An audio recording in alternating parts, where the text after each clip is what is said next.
D SSS का आज third day का एग्ज़ाम भी हो चुका है, यानी 18 तारीख का एग्ज़ाम आज हो चुका है। और आज तीनों शिफ्ट के एग्ज़ाम में क्या-क्या नए क्वेश्चन्स आए, क्या चेंजेस आए, इसको हम फटाफट से डिस्कस करते हैं, यानी आज का रिव्यू। क्या क्वेश्चन्स आए हैं जीएस का। देखो, प्रीवियस जो 2 वीडियोज़ मैंने डाली हैं, यानी फर्स्ट डे और सेकंड डे की, उसमें सबसे ज़्यादा जो डाउट है आपका, वो जीएस और मैथ्स और पार्ट बी से रिगार्डिंग है। क्योंकि हिंदी, इंग्लिश और ये जो चीज़ें हैं वो बिल्कुल सेम आ रही हैं। उसमें ज़्यादा डिफरेंस नहीं आ रहा, बिल्कुल वही क्वेश्चंस आ रहे हैं जो आप इज़िली कर सकते हो। तो मैं सबसे पहले आपको जीएस और मैथ्स और इस पार्ट बी में क्या चेंजेस हैं वो मैं बताता हूँ। अब धीरे-धीरे एग्ज़ाम में चेंजेस देखने को शुरू हो गए हैं। पहले क्वेश्चन डिस्कस कर लेते हैं, फिर मैं आपको सारी चीज़ें बताता हूँ। तो सबसे पहले अगर मैं जीएस के बारे में बात करूँ, तो आज आया था 2024 में अर्जुन पुरस्कार किसको दिया गया था? ये क्वेश्चन था। बाबर का युद्ध किसके साथ हुआ था? चंदौरा की खुदाई किसने की थी? एलोरा की गुफा किस राजा ने बनाई थी?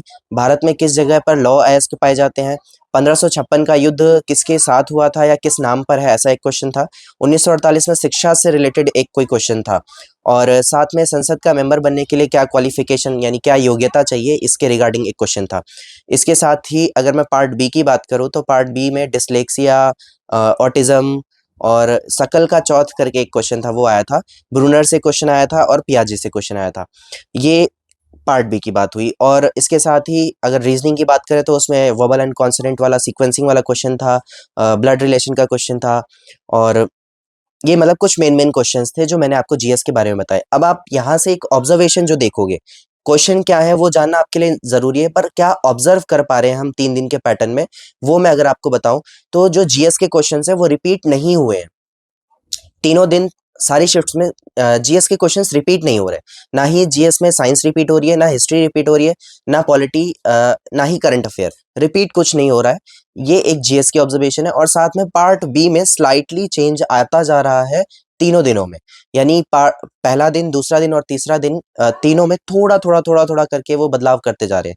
पेपर अभी भी 80 से 85% अंडरस्टैंडिंग बेस्ड ही आ रहा है। यानी उसमें ज़्यादा आपको दिमाग खर्च नहीं करना। आप 3 नेगेटिव और 1 पॉजिटिव ऑप्शन देख करके आज भी पेपर कर सकते हो। लेकिन जो डिफरेंस आ रहा है उसमें वो धीरे-धीरे पर डे बेसिस पर 1-2 टॉपिक ऐड ऑन करते जा रहे हैं। जैसे आज ब्रूनर आया, वो ब्रूनर कल परसों नहीं आया था। ब्लूम्स जो है वो उसके अगले दिन नहीं आया था। तो धीरे-धीरे करके वो एक-एक थ्योरिस्ट और एक-एक साइकोलॉजिस्ट को उसमें डालते जा रहे हैं, ठीक है? ये बात आ गई हमारी ऑब्जर्वेशन की। अब इसमें जो जीएस है, उसमें आप क्या ऐसी चीज़ें पढ़ो जो आपके लिए ज़रूरी है। सबसे पहली बात तो आप 2025 का जो पूरा ये है करंट अफेयर, वो आप रिवाइज़ करेंगे। ये मोस्ट इम्पोर्टेंट बात हो गई आपके लिए। और 2025 के करंट अफेयर में क्या-क्या चीज़ें हैं जो आपको फ़ोकस रखनी है।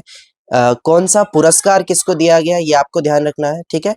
पुरस्कार के साथ-साथ आपको इसमें कौन-सा गेम कहाँ पर हुआ और वो उसमें कौन जीता, ये आपको ध्यान रखना है। भारत ने कौन-कौन सी ट्रॉफियाँ जीती हैं, ये आपको ध्यान रखना है।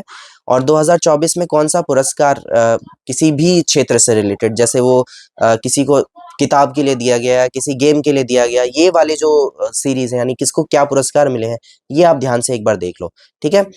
और स्पोर्ट्स से रिलेटेड जितने भी इवेंट्स हुए हैं, उनको ज़रूर देखना है, क्योंकि हर डे पर डे पर कुछ ना कुछ स्पोर्ट्स इवेंट्स से रिलेटेड वो क्वेश्चंस डाल रहे हैं, ठीक है? ये बात हुई जीएस की। और मैथ्स में वही चीज़ें हैं जो हम 2-3 दिन से डिस्कस कर रहे हैं। कल भी मैंने आपको बताया था। इसमें pipe and system, profit loss, capital investment और interchange of operations, average, percentage, वही मतलब सेम चीज़ें हैं। बस बात ये है कि क्वेश्चन ईज़ी होने के बाद भी ज़्यादातर कैंडिडेट्स का टाइम रीज़निंग से मैथ, यानी शुरू के 3 सेक्शन रीज़निंग, जीएस और मैथ, इन्हीं 3 सेक्शन में उनका लगभग 1 घंटा चला जा रहा है और वो लास्ट वाले सेक्शन में टाइम मैनेजमेंट नहीं कर पा रहे हैं। ज़्यादातर कैंडिडेट्स के साथ यही हो रहा है। तो आपको बस यही ध्यान रखना है कि मैथ्स ईज़ी है, बट टाइम कंज्यूमिंग है, टाइम जा रहा है, बहुत सारे कैंडिडेट्स का टाइम जा रहा है।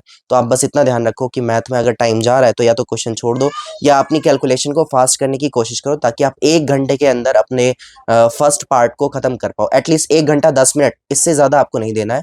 पार्ट बी के लिए आपको 50 मिनट, और अगर पार्ट बी बहुत अच्छी है आपकी, तो 40 मिनट आपको उसके लिए टाइम रखना ही पड़ेगा।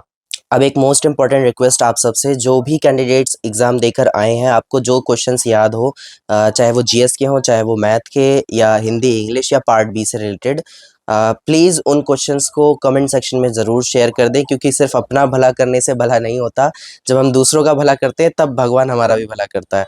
तो प्लीज़ आपको जो भी क्वेश्चंस याद हो आप कमेंट सेक्शन में ज़रूर बताइए, ताकि दूसरे कैंडिडेट्स की हेल्प हो सके। अभी भी बहुत सारी शिफ्ट्स बाकी हैं और इससे उनको ज़रूर हेल्प मिलेगी, क्योंकि यार जब हम वहाँ सेंटर के बाहर बहुत सारे लोगों का रिव्यू देख रहे हैं कि भाई अच्छा हुआ, बुरा हुआ, एग्ज़ाम तेज़ था, फ़ास्ट था, ये इन चीज़ों से फ़ायदा हमें नहीं मिलेगा। हमें एग्ज़ैक्टली क्वेश्चंस जब पता चलेंगे तब हमें उस चीज़ का फ़ायदा मिल पाएगा और उसे टैकल कैसे करना है वो हमें फ़ायदा देगा। तो प्लीज़ अगर आप एग्ज़ाम देकर आ चुके हैं और आप ये वीडियो देख रहे हैं तो आप ज़रूर शेयर कीजिए आज आपने क्या-क्या क्वेश्चंस देखे हैं एग्ज़ाम में, उनको ज़रूर बताइए।